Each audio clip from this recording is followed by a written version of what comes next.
Hello नमस्कार साथियों, आप सभी कैसे हैं। मैं आशा करता हूं आप सभी ठीक होंगे और स्वस्थ होंगे। आपकी पढ़ाई भी ज़ोरों तोरों से चल रही होगी। आज हम बायोलॉजी की मोस्ट इम्पोर्टेंट क्वेश्चन करने वाले हैं। जो क्वेश्चन आपके रहेंगे शॉर्ट क्वेश्चन आंसर, ठीक है, जो 2025 में बहुत ही महत्वपूर्ण है। अभी तक आपने हमारे चैनल पर सब्सक्राइब नहीं किया हो तो चैनल को सब्सक्राइब करें, और वीडियो को लाइक नहीं किया हो तो वीडियो को लाइक करें। ये क्वेश्चन मैं बता दूं बहुत ही इंपॉर्टेंट है बोर्ड परीक्षा के लिए। आपको मैं इसमें 5 क्वेश्चन कराऊंगा, ठीक है। कितने कराऊंगा? 5 क्वेश्चन कराऊंगा जो आपकी परीक्षा की दृष्टि से बहुत ही महत्वपूर्ण है। तो आपको इनको रट के ही जाना है, यानी रटना तो नहीं है, हालांकि आपको समझ के जाना है, क्योंकि आपके पास अब समय बहुत कम रहा है। क्योंकि आपके फरवरी के लास्ट वीक में पेपर होने वाले हैं, ठीक है। अभी डेट जारी नहीं हुई है, लेकिन लास्ट वीक में आपके पेपर होने वाले हैं। आपको पढ़ के नहीं रट के नहीं रट के नहीं पढ़ के जाना है, सॉरी, रट के नहीं पढ़ के जाना। समझदारी से पढ़ो। अगर नहीं समझ में आता है तो मैं समझाऊंगा, आप मुझे कमेंट बॉक्स में बताओ कि सर ये क्वेश्चन मेरे को समझ में नहीं आया है। मैं उसी क्वेश्चन को पूरी वीडियो में डिटेल से पढ़ाऊंगा, ठीक है। आपको समझा करके ही जाऊंगा। अब हम बात करते हैं सवाल नंबर 1 की। तो सवाल नंबर 1 है हमारा कि जनन के जीवों के लिए जनन क्यों क्यों अनिवार्य है।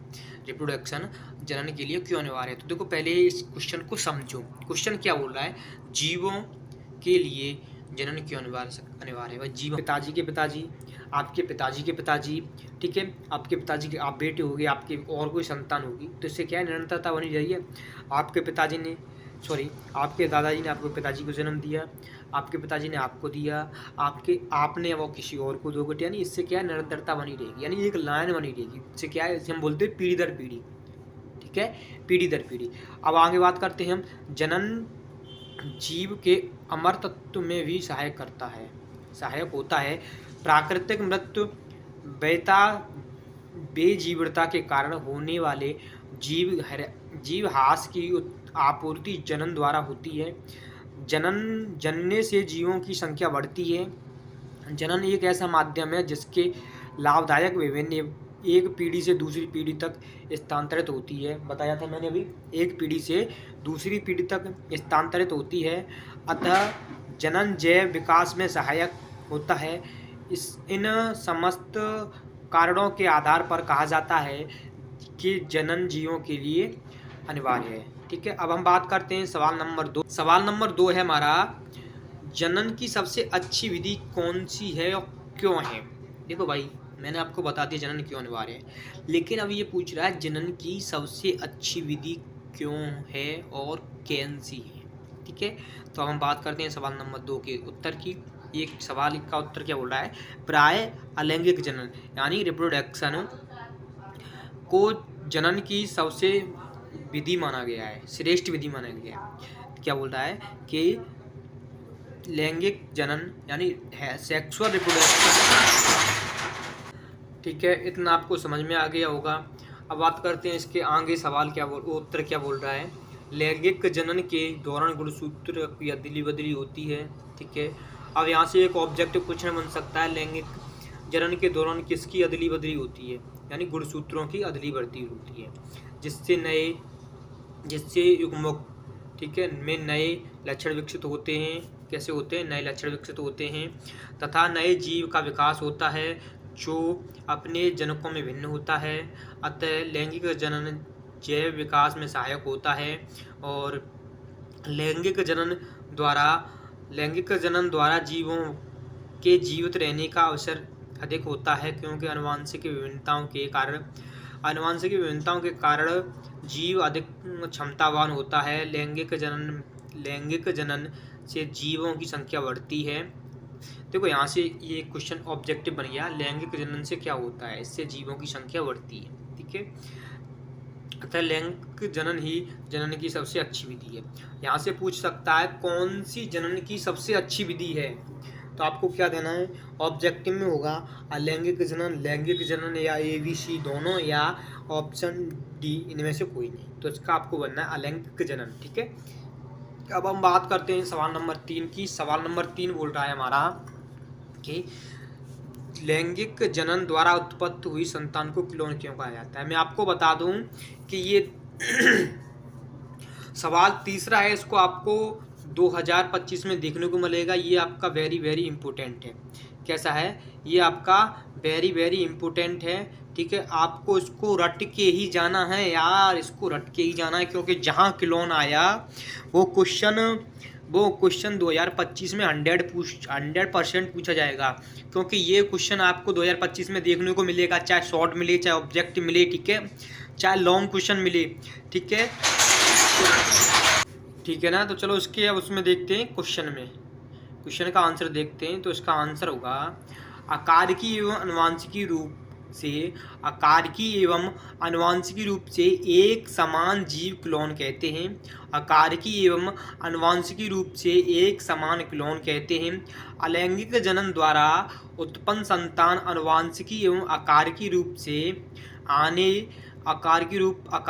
से अपने जनक के एकदम समान होती है। कैसी होती है? एकदम समान होती है, अतः इसे क्लोन कहते हैं। उत्तर क्या बोला है? आकारकी एवं अनुवांशिकी रूप से एक समान जीव क्लोन कहते हैं। अलैंगिक जन्म द्वारा उत्पन्न संतत अनुवांशिकी एवं आकारकी रूप से अपने जनक के एकदम समान होती है, अतः इसे क्लोन कहते हैं। अब हम बात करते हैं सवाल नंबर 4 की। तो सवाल नंबर 4 हमारा बोल रहा है कि अलैंगिक जनन के परिणाम स्वरूप बनी संतति के जीवित रहने के लिए अच्छे अवसर क्यों होते हैं? क्या यह कथन हर समय सत्य होता है? ठीक है, तो इसके सवाल को देखते हैं। तो सवाल का इसका आंसर होगा अलैंगिक जनन के दौरान गुणसूत्र का विनियमित होने से आनुवंशिकी विभिन्नता उत्पन्न होती है, जो जनक से संतति में स्थानांतरित होती हैं। युग्मकों की उत्पत्ति व निषेचन के कारण नए तथा बेहतर गुणों या संतति का जन्म होता है। अतः लैंगिक जनन के परिणाम स्वरूप उत्पन्न संतान के जीवित रहने के लिए अच्छे अवसर पैदा होते हैं। यह कथन सदैव सत्य नहीं होता है। जनकों के रोगग्रस्त होने पर वह रोग आने वाली पीढ़ियों में स्थानांतरित होता रहता है। ठीक है, आगे पीढ़ी बाई पीढ़ी चलता रहता है। अब हम बात करते हैं सवाल नंबर 5 की। तो सवाल नंबर 5 बोल रहा है हमारा कि अलैंगिक जनन द्वारा बनी संतति किस प्रकार भिन्न है।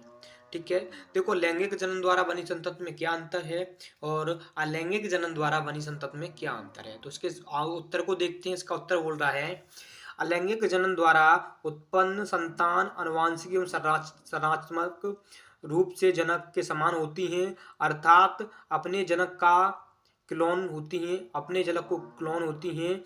इसके विपरीत अलैंगिक जनन द्वारा उत्पन्न संतान आनुवंशिक रूप से जनन के भिन्न होती हैं। कैसी होती हैं? जनन के भिन्न होती हैं। अलैंगिक जनन द्वारा उत्पन्न संतान आनुवंशिकी एवं संरचनात्मक रूप से जनक के समान होती हैं। कैसी होती हैं? जनक के समान होती हैं, अर्थात अपने जनक का क्लोन होती हैं। कैसा होती हैं? अपने जनक का क्लोन होती हैं। इसके विपरीत अलैंगिक जनन द्वारा उत्पन्न संतान आनुवंशिकी रूप से जनक से भिन्न होती हैं। कैसी होती हैं? जनक से भिन्न होती हैं।